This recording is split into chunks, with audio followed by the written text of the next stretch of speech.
You ever notice how you can be surrounded and still feel invisible?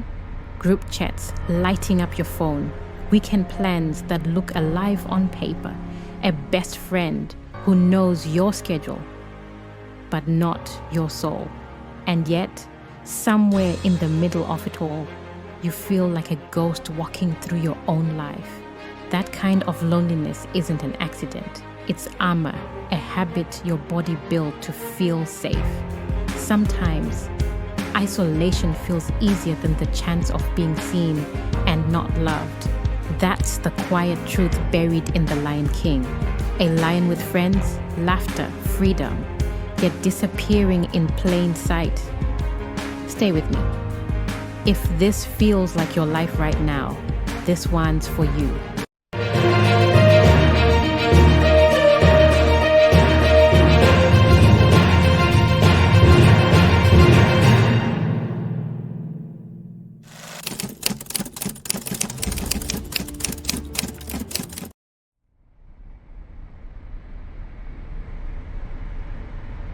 When Simba runs from the Pride Lands, he's not just running from guilt, he's running from witnessing himself. Then he finds Timon and Pumbaa, warm, carefree souls. They give him paradise. No questions, no expectations, no pain. Hakuna Matata, no worries, no past, no depth. For a while, it feels like healing, but numbness can wear a smile too. Simba didn't find peace. He found distraction. A calm so shallow, it never touches the part still bleeding.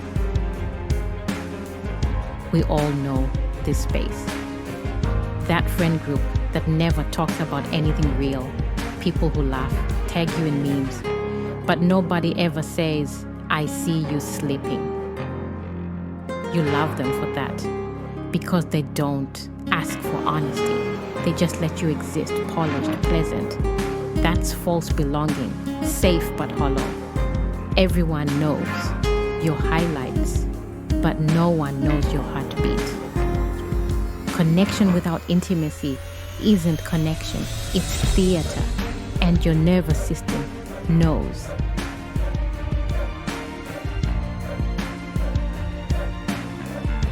Here's the secret nobody names. You're not scared of connection. You're scared of being seen in full light. Surface level friendships are safe. You control what they meet. You control when to leave. Rejection barely stings because they never met the real you anyway. Real intimacy, exposure, letting someone touch the parts you've hidden, even from yourself. It feels like standing naked in a storm, praying the wind doesn't cut too deep. Hedgehogs in winter huddle for warmth, spines pierce each other, pull apart, freeze, huddle again. The ache for warmth and run from the wound it might bring. Simba does it too. When Nala says, you're needed, you're more than this, he flinches, gets angry, pushes her away. Her truth threatens his comfort. Seeing him means he can't pretend. And that's the same reason you've distanced yourself from people who really saw you. Someone once said, I know you're not okay. And you smiled. Changed the subject. Disappeared. Not because you didn't want love, but because deep love demands honesty. And honesty feels like danger when safety is silence.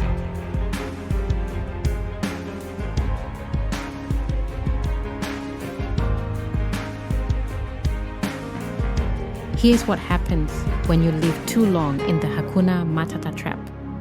At first, it feels fine. You laugh, you function, you perform. But your body keeps score. It knows the affection isn't landing. No one sees the you beneath the act. Quiet hollow creeps in. Not sad, just absent. Alive on paper, hollow in spirit. You wonder what's wrong with you. How can you be surrounded and still starving? You're not broken. You're unseen.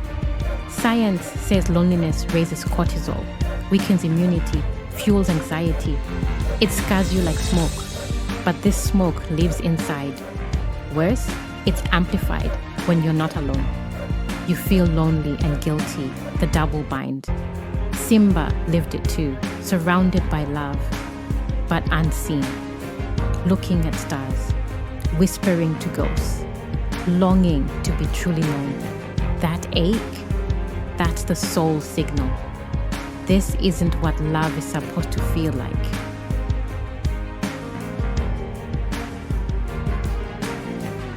Then comes Rafiki. Not a rescuer, not a distraction. He doesn't comfort, he shows truth. He looks Simba in the eyes. You can keep running from your reflection, but it's still you. Real connection doesn't pat your back. It hands you a mirror. For the first time, Simba lets himself look. The hiding stops. Numbness cracks. Being seen, even when it hurts, is the first real breath after years of holding it in. You need this too. Not another good vibes only friend. Not another person who loves your highlight reel. You need someone who sees the raw, trembling, unpolished you and stays. But to find that, you have to risk it. Stop mistaking distance for safety. Truth, rejection hurts less than lifelong pretending.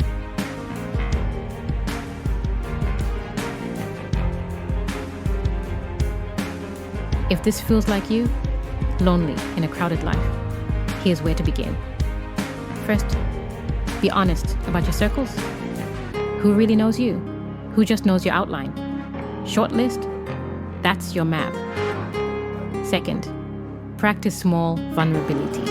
One honest sentence. I've been off lately. I need help. I'm not fine. Truth is the bridge from isolation to intimacy. Third, question the belief that safety equals silence. Silence keeps you safe, but small. The longer you stay small, the lonelier you become. You can choose the sharp edge of being seen or the slow suffocation of being safe. Either way, it's a choice. Simba chose home. He chose being known. And that's where the healing began. You're not built for this kind of loneliness. Not the kind that fills your days with people, but empties your nights with silence. You were built to be witnessed, met, not managed, known in chaos, and still loved there. No one can meet you if you never open the door. This week, try one act of honesty. Say something real to someone safe. Something that scares you just enough to mean it. When someone finally sees you, your chest loosens. Air tastes different. The room feels lighter. Being known doesn't add people, it adds truth. And truth is where connection begins.